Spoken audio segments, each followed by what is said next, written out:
30 जून को एडवांस किया, 18 जून को एडवांस किया, अभी डिलीवरी वहाँ से नहीं आई। समझ गए? याद रहेगा। तो पहले क्या है, कंफर्मेशन प्रोसेस, सारा करने के बाद एविडेंस नहीं मिला तो आपने मूव कर देना है ऑल्टरनेट प्रोसीजर पे। उसमें सबसे पहले क्या करेंगे, सब्सिक्वेंट इवेंट्स देख लेंगे। सब्सिक्वेंट इवेंट की दफ़ा नहीं होता, सब्सिक्वेंट इवेंट नहीं हो पाता, तो फिर test of detail of the, ठीक है, याद रहेगा। अरे सब्सिक्वेंट इवेंट क्यों नहीं होता? डेटर से पैसे ही नहीं आए। क्यों नहीं आए? डिफॉल्ट कर गया, या उसके अकाउंट, मैं आपको प्रैक्टिकल एग्जांपल देता हूँ, उसके अकाउंट्स को उसके FBI ने फ्रीज कर दिया, FIA ने फ्रीज कर दिया।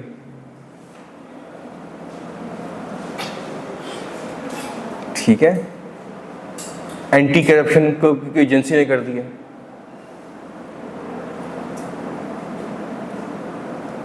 ठीक है, हो सकता है ना, या लियन मार्क करवा दिया किसी ने उस पर।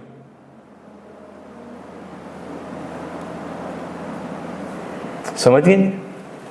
मुझे एश्योरेंस है, ये सारी ये बात समझ आई है वो। इंफॉर्मेशन वगैरह जो आते हैं, इसका परवेसिव ये सारा इफेक्ट होगा कि मटीरियली परवेसिव हो रही है इसकी वजह से, सिर्फ स्पेसिफिकली इसकी वजह से कि कंफर्मेशन नहीं आई, क्योंकि इसका कोई रिलेशन है उससे कि उसका परवेसिव? देखिए मेरी बात सुने, आपने कुछ, आप डाटा चेक करने आए हैं, ये क्रेडिटर चेक करने आए हैं, आपने कुछ पार्टी सेलेक्ट की, कंफर्मेशन आप सेलेक्ट क्यों की? कंफर्मेशन भिजवानी, क्यों भिजवानी? एग्जिस्टेंस और चेक करनी है कि वैल्यू ठीक है, एग्जिस्ट करता है सेट या लाइबिलिटी। कंफर्मेशन भिजवाई, रिस्पॉन्स नहीं आया, फर्स्ट रिमाइंडर, सेकंड रिमाइंडर, तंग आ गया, आपने कहा ये फजूल प्रोसीजर है, दफा करें इसे, शिफ्ट कर देते हैं अल्टरनेट पे आ गए। आपने कहा चलो मैं सबसे पहले सब्सिक्वेंट पोजीशन चेक करता हूँ, सब्सिक्वेंट देखा वो भी नहीं मिल रहा, वो भी, समझ गए? आपने कहा मैं, मेरे पास ऑप्शन क्या रह गई है, टेस्ट ऑफ डिटेल। आपने कहा जी मुझे टेस्ट ऑफ डिटेल नहीं, डेटर्स है, मुझे दिखाएं, सेल दिखाएं, वो सेल के एविडेंस भी नहीं दे रहे आप। अब इसका मतलब क्या है, डेटर की amount, you are unable to obtain sufficient appropriate evidence regarding debtors. समझ गए? अब आपको डेटर्स का एविडेंस या क्रेडिटर्स का एविडेंस या एडवांस टू फ्रॉम का एविडेंस नहीं मिल रहा, एविडेंस नहीं मिल रहा। अब आप देखते हैं एविडेंस ना मिला तो 705 आया था ना, 70 के एविडेंस के नाम मिलना, ऑडिटर इनएबिलिटी, स्कोप लिमिटेशन पढ़ी गई ना हमने, स्कोप लिमिटेशन आ गई ना, आपको एविडेंस नहीं मिल रहा, हो सकता है मैनेजमेंट ना दे रही हो, तो हमने पढ़ा scope limitation imposed by management. अब आप देखते हैं स्कोप लिमिटेशन भी आ गई है, इसका इफेक्ट क्या ऑडिट रिपोर्ट पे, नॉन परवेसिव है या परवेसिव है? अगर परवेसिव है तो फिर disclaimer of opinion, non pervasive है तो क्वालिफिकेशन। सिर्फ कंफर्मेशन का कोई ताल्लुक नहीं है। कंफर्मेशन क्यों कर रहे थे? कंफर्मेशन क्यों कर रहे थे? ऑब्जेक्टिव ये है, क्यों कर रहे थे जी? क्योंकि आपने डेटर्स की वैल्यू चेक करनी थी और आप वेरीफाई नहीं कर सके, एविडेंस नहीं दे सके कि ये डेटर एग्जिस्ट करता है और इसकी वैल्यू इतनी है, इसका एविडेंस का नाम मिलना इज अ स्कोप लिमिटेशन। तो 705 लग गया। 705 क्या कहता है? देखो स्कोप लिमिटेशन का इफेक्ट क्या है, परवेसिव या नॉन परवेसिव। तो ये है ऑडिटिंग।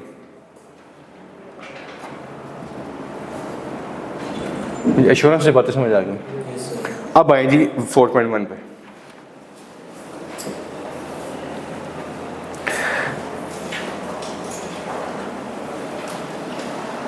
ठीक है जी, प्रिंसिपल रिस्क पे हैं।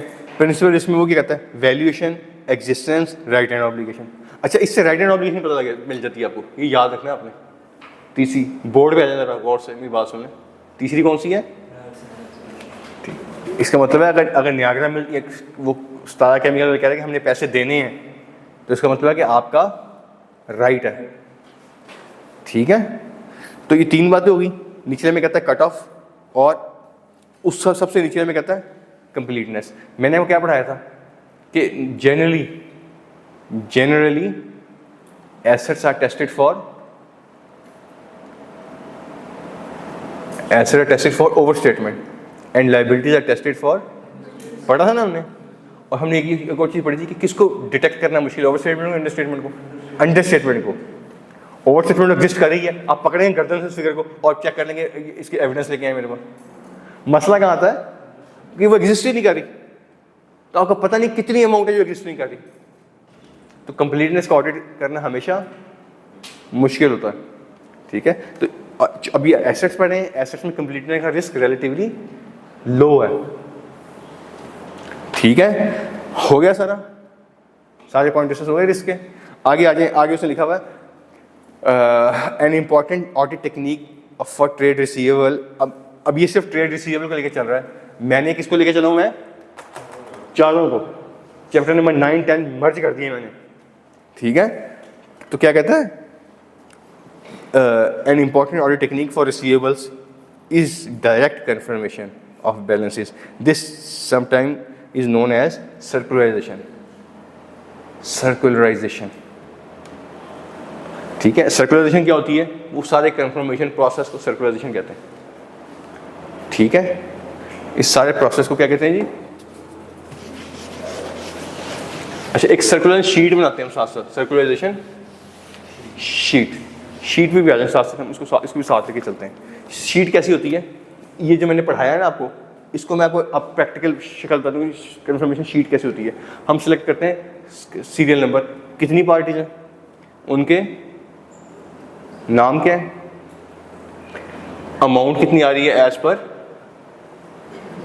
बुक्स, कन्फर्मेशन सेंड करने की डेट क्या है,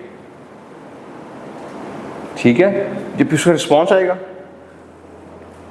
अमाउंट एज पर कन्फर्मेशन, ये एज पर बुक्स थी, ये क्या एज पर, समझ गए क्या अमाउंट है, और इसमें कोई डिफरेंस है कि नहीं है। डिफरेंस किसमें होगा, this minus this is equal to, अगर कोई डिफरेंस आ रहा है तो यहाँ आ जाएगा, अगर डिफरेंस आ रहा है तो इसको हम क्या करेंगे, इन्वेस्टिगेट, उसकी रिकॉन्सिलेशन लगा देंगे साथ, ठीक है, समझ गए। अच्छा अगर कंफर्मेशन आई नहीं, अगर कंफर्मेशन आई नहीं है, फिर फॉलो अप, फर्स्ट रिमाइंडर की डेट, और अगर रिस्पॉन्स आ गया तो डेट कब रिसीव हुआ और क्या अमाउंट है, ठीक है। अब रिस्पॉन्स ये आया एज पर फर्स्ट रिमाइंडर, और अमाउंट एज पर बुक्स कितनी है ये, इसमें और इसमें डिफरेंस, जैसे यहाँ डिफरेंस चेक किया था हमने, ठीक है। नहीं रिस्पॉन्स आया तो फिर फॉलो अप सेकंड रिमाइंडर का टाइम है, तो अक्सर टाइम कम होता है, हम फर्स्ट रिमाइंडर भिजवाते हैं, भिजवा गया, अब कहते हैं बस हमें नहीं रिस्पॉन्स मिलना, कन्फर्मेशन भिजवाई, रिस्पॉन्स नहीं आया, फर्स्ट रिमाइंडर भिजवाया, हम कहते हैं यार आगे चलते हैं। टाइम भी बढ़ता है, कॉस्ट भी बढ़ी होती है, 200-250 रुपये लेता है कोरियर वाला, फिर आप एक्सपेक्ट करते हैं कि 5-7 दिन वेट करो कि 3 दिन में पहुंचे, फिर उसने अगर भिजवाई है 3-4 दिन में, उस तक तो 8-10 दिन आप वेट करते हैं, फिर अगला, वो उतना टाइम ही नहीं होता आपके पास, ठीक है। इस सारे प्रोसेस को क्या बोलते हैं, कंफर्मेशन सर्कुलराइजेशन या सर्कुलराइजेशन शीट बोलते हैं इसको, याद रहेगा। जिसमें क्या होता है, पूरे जो आपका प्रोसेस है ना, जो प्रोसीजर है, उसकी समरी होती है एक पेज के ऊपर।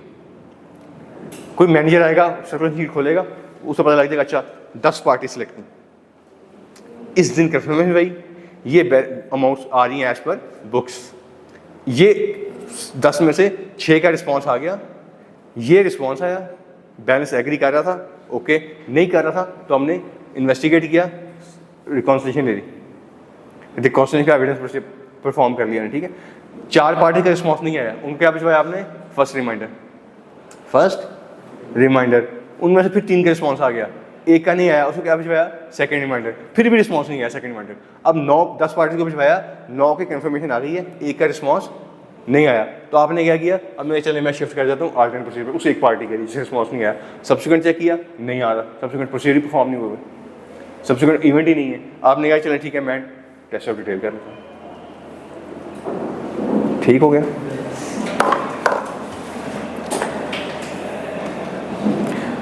ये डायरेक्ट कंफर्मेशन इन्वॉल्व यहाँ से पढ़िएगा,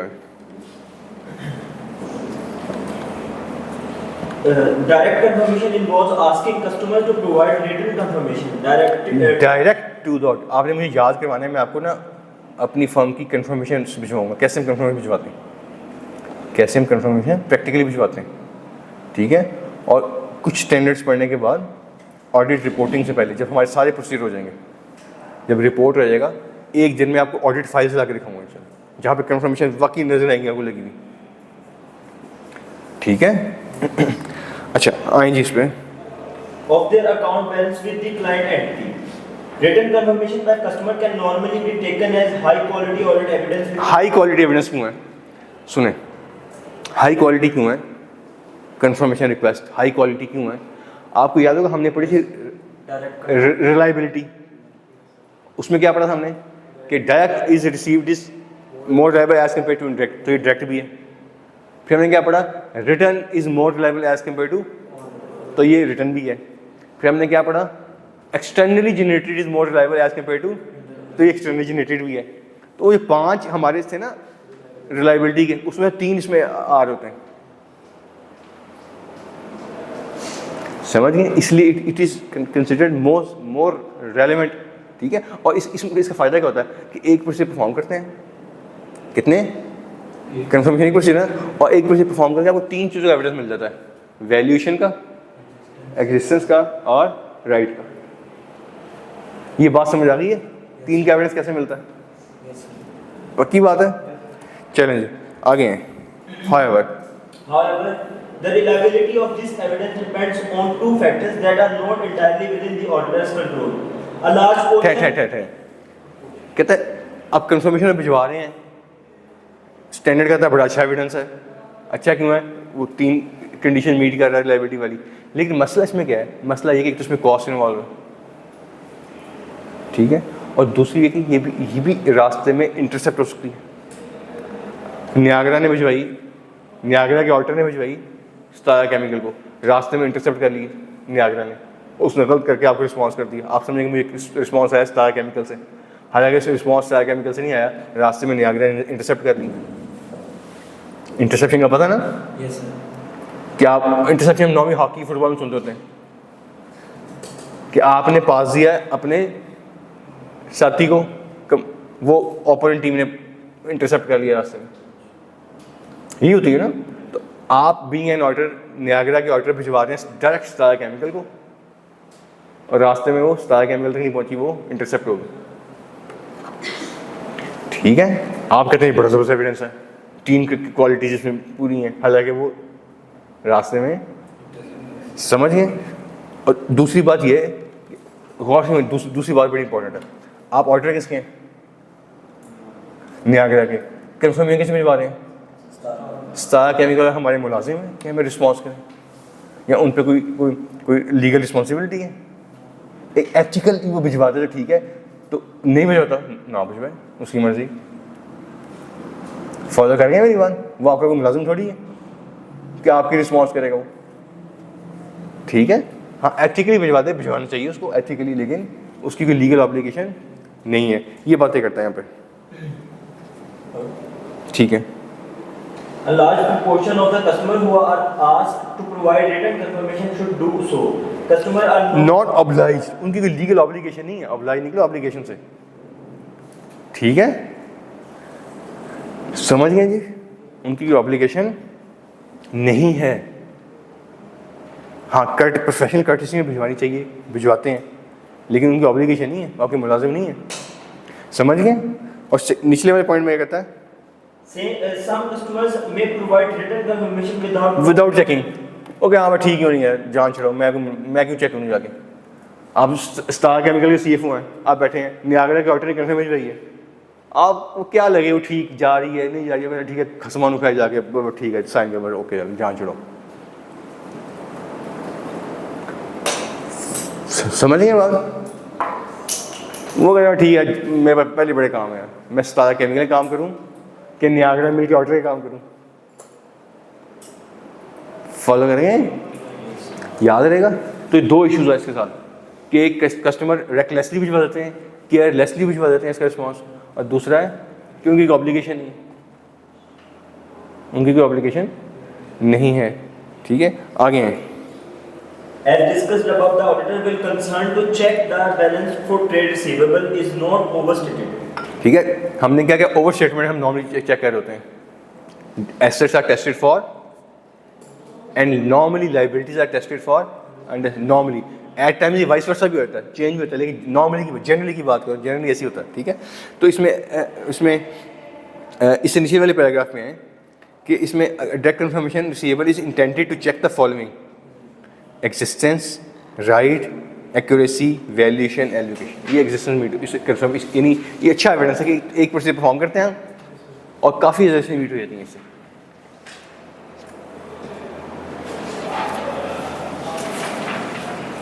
कोई मसला?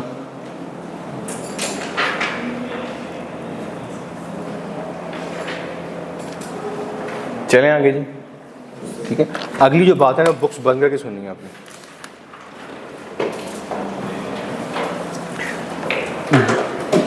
एक चीज़ याद रखनी है, कन्फर्मेशन, वैसे हम इसको कल डिटेल में प्रैक्टिकल पर्सपेक्टिव में पढ़ेंगे, आज से थोड़ा सा मैं आपको उसका एक हिंट दे रहा हूँ, हम आगे चलेंगे।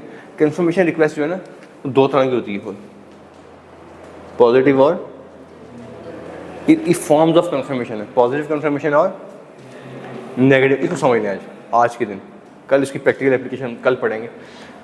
पॉजिटिव कन्फर्मेशन और नेगेटिव। पॉजिटिव कन्फर्मेशन क्या है?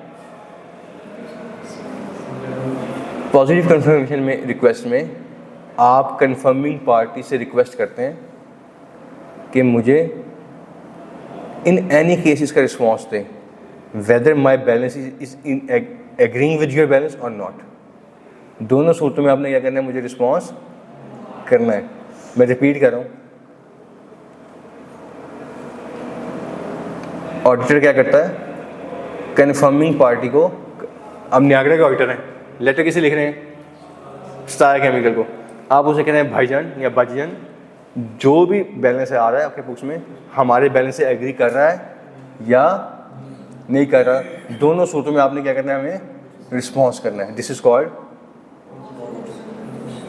याद रहेगा, याद रहेगा। अच्छा, अब आ जाए नेगेटिव पे। नेगेटिव कन्फर्मेशन रिक्वेस्ट क्या है? नेगेटिव कन्फर्मेशन रिक्वेस्ट में आप मुझसे रिक्वेस्ट करते हैं कि आपने हमें रिस्पॉन्स करना है only in case of disagreement, कि हमारे बैलेंस आपसे एग्री नहीं करें तो आप हमें क्या करें, रिस्पॉन्स करें। ये डिफरेंस समझना बड़ी इंपॉर्टेंट चीज़ है। इस पॉइंट को आपने, मैंने इसलिए एक दिन पहले बताया ताकि कल मैं बताऊंगा तो आपको सरप्राइज, आपकी आंखें भी खुल जाएगी, मुंह भी खुल जाएगी, क्या। ठीक है, तो कुछ हजम आज कर लें, बाकी चीज़ें मैं आपको कल बता दूंगा ताकि सारे के सारा कॉन्सेप्ट हजम। ठीक है, पॉजिटिव नेगेटिव में क्या समझे आप? पॉजिटिव में आप क्या करते हैं, asking the confirming party to response in any case whether our balance is in agreement with yours और not, and in case of negative confirmation you request the confirming party to response only in case of disagreement. ठीक है, समझना इस बात को।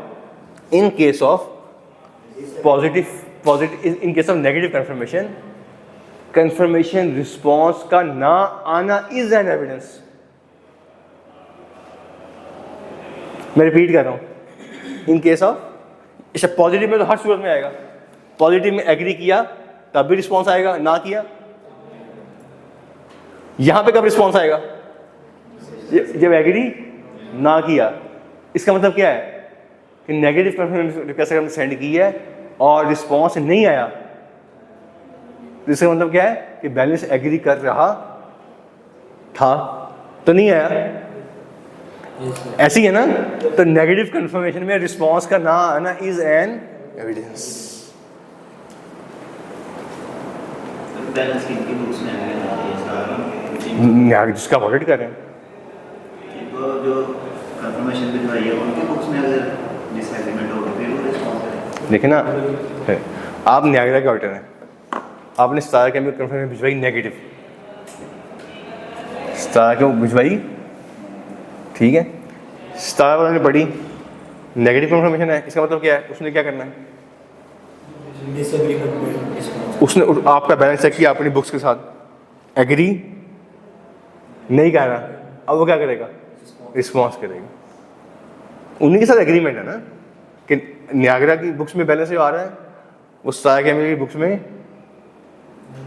आपस में tally तो क्या करेगा, कंफर्मेशन चाहिए। समझ गए? दो पार्टीज है ना, नियाग्रा और इनका बैलेंस हमें टैली नहीं कर रहा, दिस इज कॉल्ड डिसएग्रीमेंट। और तीसरी तो पार्टी कोई नहीं है, तीसरी तो पार्टी है ही नहीं। समझ गए? मैं रिपीट कर रहा हूँ, पॉजिटिव कंफर्मेशन क्या होती है?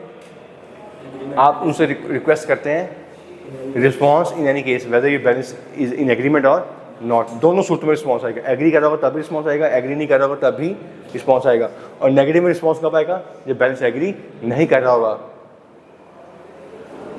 इसका मतलब क्या है कि अगर किसी पार्टी से रिस्पॉन्स नहीं आया तो इसका मतलब बैलेंस एग्रीड था।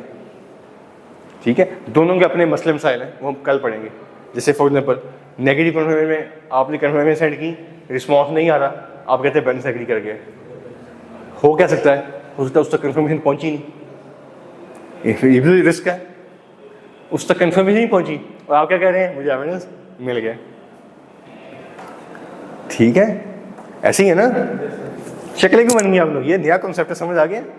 तो खुश हो जाना यार, समझ आ गया। हंसो, दांत नजर आए आप लोगों के। मुझे पढ़ा के डिप्रेशन हो जाता है आप लोगों को।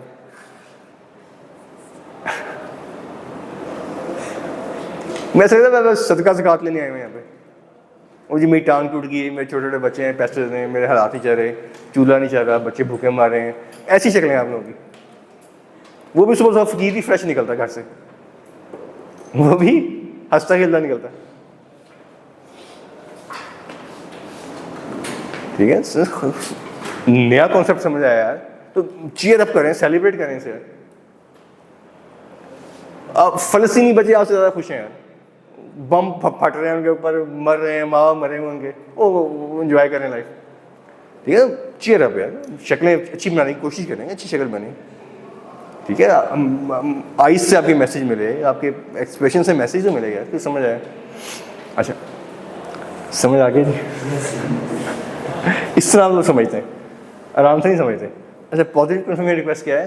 कि रिस्पॉन्स करना इन any case weather balance agreeing और नॉट। नेगेटिव क्या है? कि रिस्पॉन्स करना on in case of disagreement. इसका मतलब क्या है कि अगर बैलेंस एग्री कर गया तो रिस्पॉन्स नहीं करेगा, ऑडिटर को रिस्पॉन्स नहीं मिलेगा। तो ऑडिटर को रिस्पॉन्स अगर नेगेटिव कन्फर्मेशन नहीं आ रहा तो इसका मतलब है कि बैलेंस एग्री कर गया होगा, वही एग्ज्यूम करेगा ना। तो इसमें कोई प्रॉब्लम्स भी हैं। हो सकता है उस तक कन्फर्मेशन नहीं पहुंची हो सकता है पहुंच गई हो, उसने देखी ना हो सकता है बैलेंस एग्री ना कर रहा हो, उसने फिर भी केयरलेसली भिजवाई ना हो आपको। आप क्या कह रहे हैं घर बैठे, एविडेंस मिल गया। तो ये इसका एक डाउन साइड है। ठीक है, अच्छा, अब आपने ये नहीं कहना कि बड़ा घटिया प्रोसीजर है, कुछ जगहों पे ये बड़ा ज़रूरी होता है, वो हम डिस्कस करेंगे कल इंशाल्लाह। ठीक है।